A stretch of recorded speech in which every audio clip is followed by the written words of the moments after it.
ફ્રાન્સની ધરતી પર ઉતરેલી ફ્લાઇટમાં 303 લોકો અમેરિકા જવા માટે કમિશન લેતા હોવાની વાત સામે આવી છે.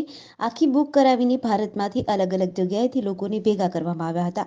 પરંતુ ફ્રાન્સ ડિપોર્ટ કરાયેલા લોકોમાં 21 ગુજરાતી હતા, જેઓ મહેસાણા, ગાંધીનગર, પાટણ અને બનાસકાંઠાના છે.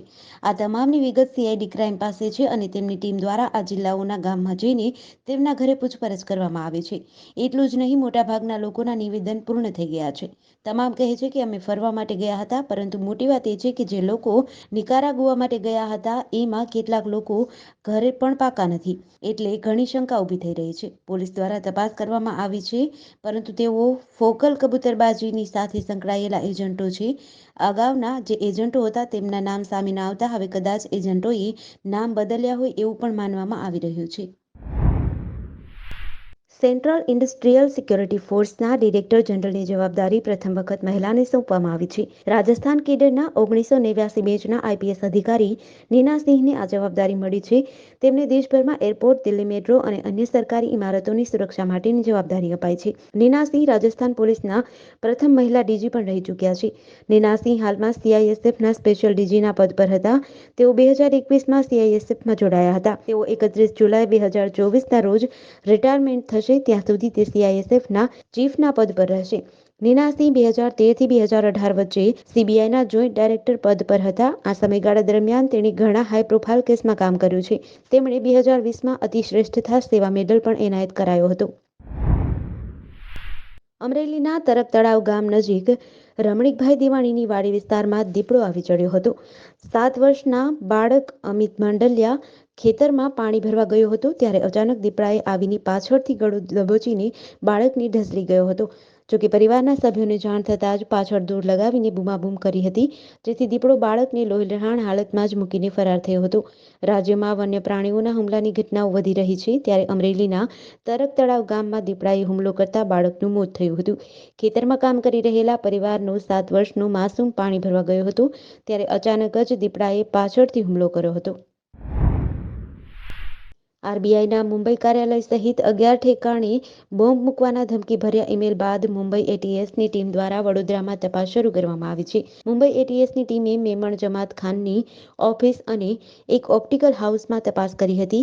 ઓપ્ટિકલ હાઉસના ઇન્ટરનેટ રાઉટરનો ઉપયોગ કરીને તાંદલજાના આર્શિલે ઈમેલ કર્યો હોવાની આશંકાને પગલે મુંબઈ ATSએ સર્ચ ઓપરેશન કર્યું હતું, જેમાં ઇન્ટરનેટ રાઉટર અને CCTV ફૂટેજ કબજે કર્યા હતા. આરોપીએ ઓપ્ટિકલ હાઉસના માલિકને ગેરમાર્ગે દોરીને ઇન્ટરનેટ રાઉટરનો ઉપયોગ કર્યો હતો.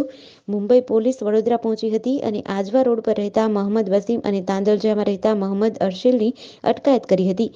પોલીસ ત્રણેયને વહેલી સવારે મુંબઈ લઈ ગઈ હતી અને કોર્ટમાં રજૂ કરીને 4 દિવસના રિમાન્ડ મેળવ્યા હતા.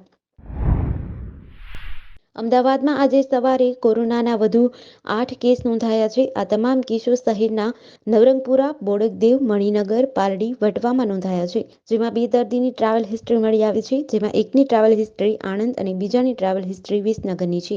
જ્યારે 6 દર્દી સાજા થતાં ડિસ્ચાર્જ કરવામાં આવ્યા છે. હાલ શહેરમાં એક્ટિવ કેસની સંખ્યા 48 પર પહોંચી છે, જેમાં એક પણ દર્દી હોસ્પિટલ હેઠળ સારવારમાં નથી. તમામ દર્દીઓ હોમ આઇસોલેશનમાં છે. ગઈકાલે શહેરમાં કોરોનાના 10 કેસ નોંધાયા હતા, જેમાં 5 મહિલા અને 5 પુરુષ દર્દીના રિપોર્ટ પોઝિટિવ આવ્યા હતા. નવરંગપુરા, નારણપુરા, બોડકદેવ, થલતેજ, નિકોલ, મણિનગર, સાબરમતી અને ઈસનપુર વિસ્તારમાંથી આ તમામ કેસો સામે આવ્યા હતા. ઇસરોનું સૌર મિશન આદિત્ય L1 6 જાન્યુઆરી સાંજે 4 વાગ્યે સૂર્ય પૃથ્વી સિસ્ટમમાં લેગ્રેન્જ પોઈન્ટ 1 પર પહોંચશે. ઇસરોના વડા S. સોમનાથે જણાવ્યું હતું કે આદિત્ય L1ના તમામ સાધનોનું પરીક્ષણ કરવામાં આવ્યું છે અને તેઓ સારી રીતે કામ કરી રહ્યા છે. સોમનાથ IIT બોમ્બેના એન્યુઅલ સાયન્સ એન્ડ ટેકનોલોજી ઇવેન્ટમાં હાજરી આપી હતી. તેમણે કહ્યું કે આદિત્ય L1 લગભગ તેના લક્ષ્યાંક પર પહોંચી ગયો છે. તે 6 જાન્યુઆરીએ સાંજે 4 વાગ્યે લેગ્રેન્જ પોઈન્ટ પર પહોંચશે. અમે આદિત્ય L1ના એન્જિનને નિયંત્રિત રીતે બંધ કરીશું, જેથી તે ઓર્બિટની ભ્રમણકક્ષામાં પ્રવેશી શકે.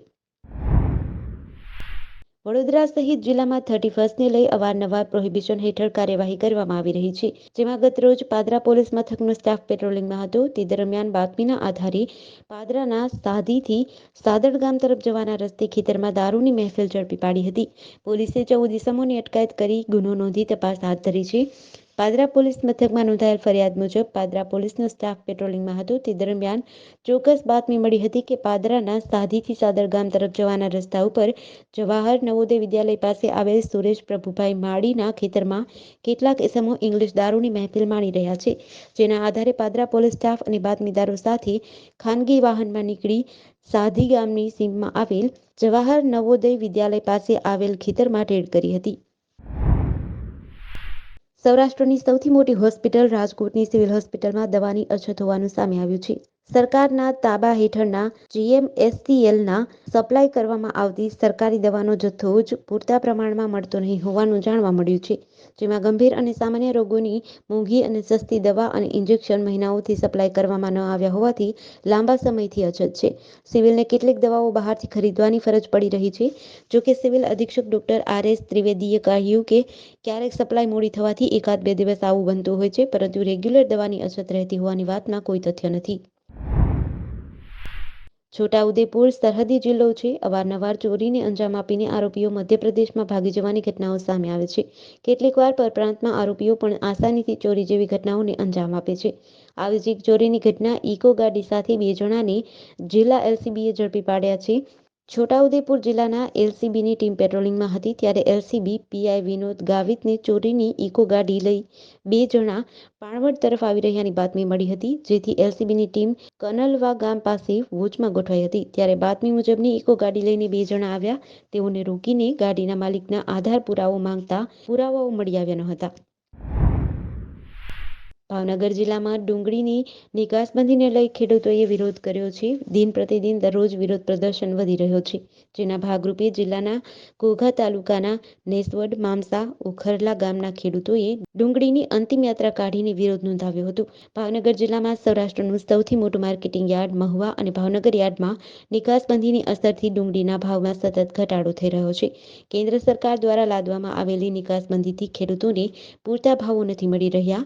જિલ્લામાં 2 લાખ આસપાસ ખેડૂતો છે, જેમાંથી કેટલાય ખેડૂતોએ ડુંગળીનું વાવેતર કર્યું હતું. જોકે ડુંગળીના પૂરતા ભાવ ન મળતા ખેડૂતો સરકાર સામે રોષે ભરાયા છે. સુરત શહેરમાં રખડતા કૂતરાએ વધુ એક બાળકને બચકું ભર્યું હોવાની ઘટના સામે આવી છે. પાંડેસરા વિસ્તારમાં રહેતા શાળાએ જતા 9 વર્ષના બાળકને રખડતા શ્વાને બચકું ભરી લીધું હતું. જેથી બાળકને સારવાર અર્થે સિવિલ હોસ્પિટલે ખસેડાયો હતો. પરિવારને જાણ કરતા બાળકને તાત્કાલિક સારવાર અર્થે ખસેડાયું હતું, જ્યાં બાળકને જરૂરી સારવાર આપવામાં આવી હતી. કૂતરાના કરડવાના પગલે રસીનો પહેલો ડોઝ આપવામાં આવ્યો હતો. ત્યારબાદ બાળકને પિતા સાથે ઘરે રવાના કરાયો હતો. 21 કલાક પહેલા જ આવી એક ઘટના બની હતી. ભેસ્તાન વિસ્તારમાં આવેલ ગણેશનગરમાં ઘર બહાર રમતી બાળકી પર એક કૂતરું તૂટી પડ્યું હતું. વિસનગરમાં શહેર પોલીસને બાતમી મળી હતી કે ખેરાલુ તરફના રોડ પરથી એક ગાડી ભારતીય બનાવટનો વિદેશી દારૂ ભરી વિસનગર થઈ આગળ જનાર છે. બાતમીના આધારે શહેર પોલીસ સ્ટેશન સ્ટાફના માણસોએ ITI ફાટકનું કામકાજ ચાલતું હોવાથી લાવારીસ બસ સ્ટેશન નજીક વોચ ગોઠવી હતી. જેમાં પોલીસે ભારતીય બનાવટનો વિદેશી દારૂ ભરી આવનાર ગાડી સાથે 2 ઇસમોને ઝડપ્યા હતા. જેમાં પોલીસે ગાડીમાંથી વિદેશી દારૂ બોટલ નંગ 228, ગાડી તેમજ 2 મોબાઈલ મળી કુલ 6,94,100નો મુદ્દામાલ કબજે કરી ઝડપાયેલા 2 ઇસમો સહિત કુલ 3 શખ્સો વિરુદ્ધ ગુનો દાખલ કરી તપાસ હાથ ધરી છે.